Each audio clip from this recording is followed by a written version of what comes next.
Hello and welcome to episode 2 of Spaceman Days 2021. Hope everyone's well. Today I am going to be sticking with the photography theme and editing a photo of a male siskin, showing you the process all the way through, so stay tuned.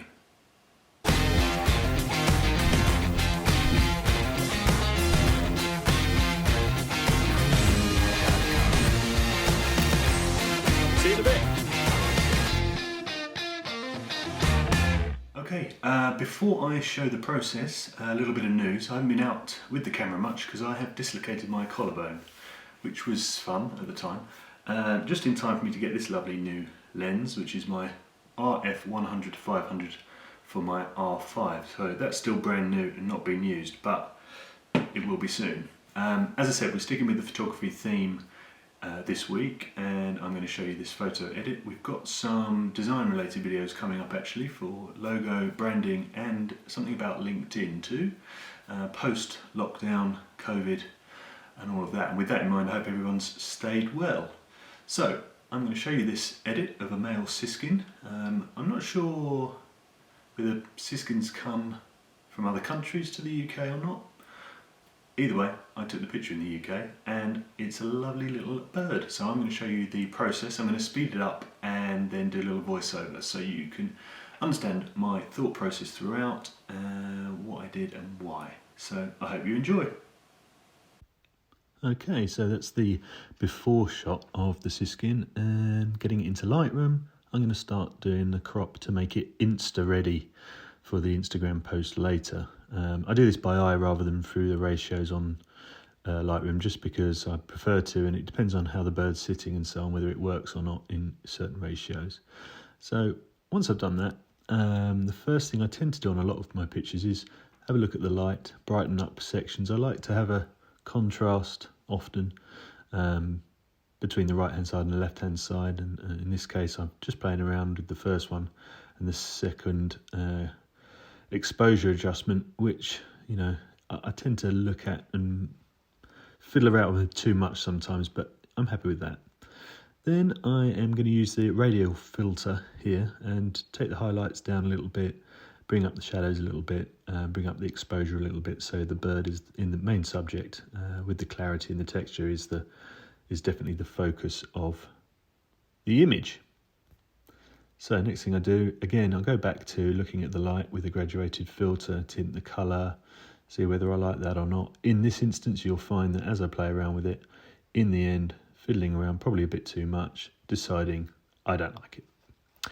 So next thing I do is zoom in and take a look at certain aspects here where I think we could increase the, or decrease the shadows as it were, and bring out some more detail. And this is mainly for me with in mind of my Photoshop edit that this will be in a second, what detail I can pull out of it once we take it into Photoshop and out of Lightroom.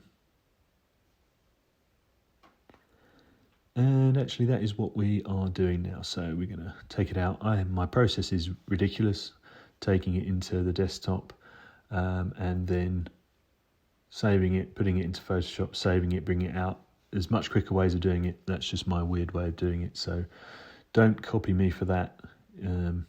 Make sure you watch a video of someone who knows what they're doing for that bit. Right, we're in Photoshop. The first thing I tend to do is have a look at the eyes and see if I can get some character out by using the dodge and the burn tools. In this instance, I am using the dodge tool with the midtones and the shadows and then the highlights to increase the colour and the detail that's actually in this eye. You'll see that it tends to pixelate a little bit as you do this, but that's not a problem because we're going to use the blur tool in a second once we're happy with the amount of colour there to give that marbling effect as you zoom out, as you can see there. So now another tip is to highlight where the beak meets in the middle using, again, the burn tool and the shadows and the midtones. And you can see here, what I'm doing is just exaggerating what's already there, but you'll find that when I zoom out, it gives a much more 3D and it gives that illusion, I suppose, of more detail and more of a 3D effect.